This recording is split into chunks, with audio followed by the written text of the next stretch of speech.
PMS atau penyakit menular seksual ternyata punya mitos juga di masyarakat. Nah, apa saja sih mitos-mitos yang beredar di masyarakat yang tentunya tidak benar? Nah, di video berikut akan dijelaskan mitos-mitos tentang penyakit menular seksual. Apabila kalian sedang menjalani atau sudah lulus SMA, tentunya kalian pernah disosialisasikan mengenai bahayanya penyakit menular seksual atau PMS, yang ujung-ujungnya hanya memperingati kalian untuk jangan pernah melakukan hubungan seksual atau kalian bisa mati. Tentunya menakut-nakuti orang tanpa menjelaskan dan membekali mereka dengan ilmu tidak menjamin mereka taat pada peringatan tersebut, dan justru dapat meningkatkan kemungkinan menyebarnya mitos-mitos mengenai PMS yang membahayakan. Dengan demikian, dalam video ini, kami mengumpulkan 5 mitos seputar penyakit menular seksual dan kami akan jelaskan kepada kalian mengapa mereka semua salah.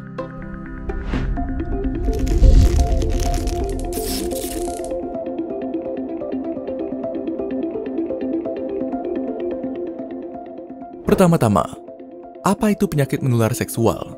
Penyakit menular seksual adalah penyakit atau infeksi yang umumnya ditularkan melalui hubungan seksual. Kita mengatakan umumnya karena PMS dapat menular melalui cara lain, seperti pemakaian jarum suntik secara berulang.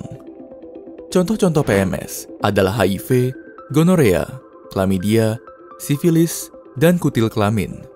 Tentunya kalian semua setidaknya pernah dengar salah satu atau mungkin semua penyakit tersebut. Dan mungkin pernah juga melihat ilustrasi-ilustrasi penyakit tersebut sebelumnya.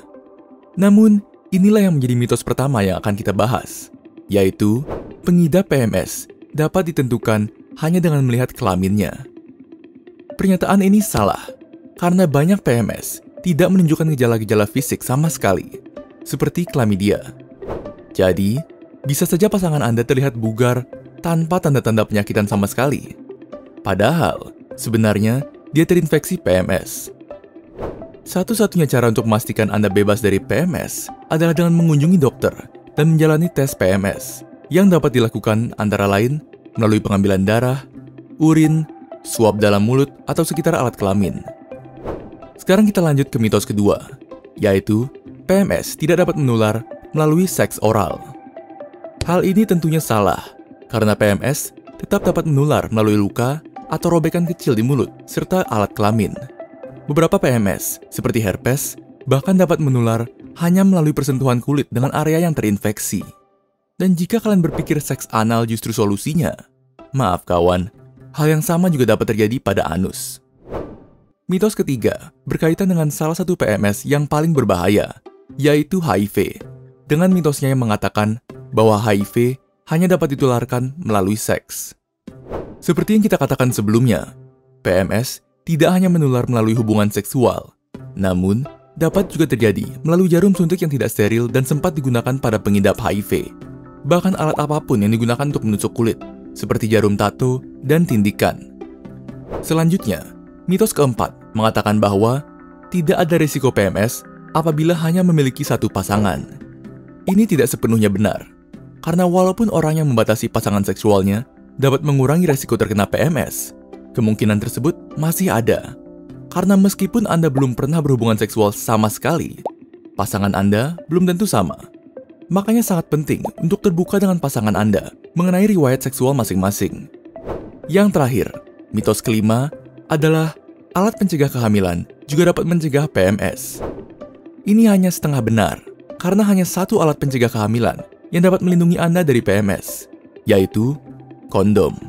Dan itu pun tidak 100% menjamin keamanan Anda, karena PMS tetap dapat menular apabila bagian kulit yang tidak tertutup oleh kondom bersentuhan dengan bagian kulit pasangan yang terinfeksi. Pada akhirnya, satu-satunya cara untuk sama sekali tidak terkena PMS adalah untuk tidak berhubungan seksual sama sekali. Tapi, kecuali kalian berniat menjadi biarawati, kami rasa itu bukan hal yang realistis dilakukan. Berhubungan seksual merupakan sesuatu yang normal untuk dilakukan. Yang terpenting adalah melakukannya dengan bertanggung jawab. Dan langkah pertama untuk bertanggung jawab dalam hal seks adalah untuk membekali diri dengan pengetahuan, bukan menutup-nutupi diri dari segala pembicaraan terkait seks hanya karena terkesan vulgar. Sekian untuk video kali ini.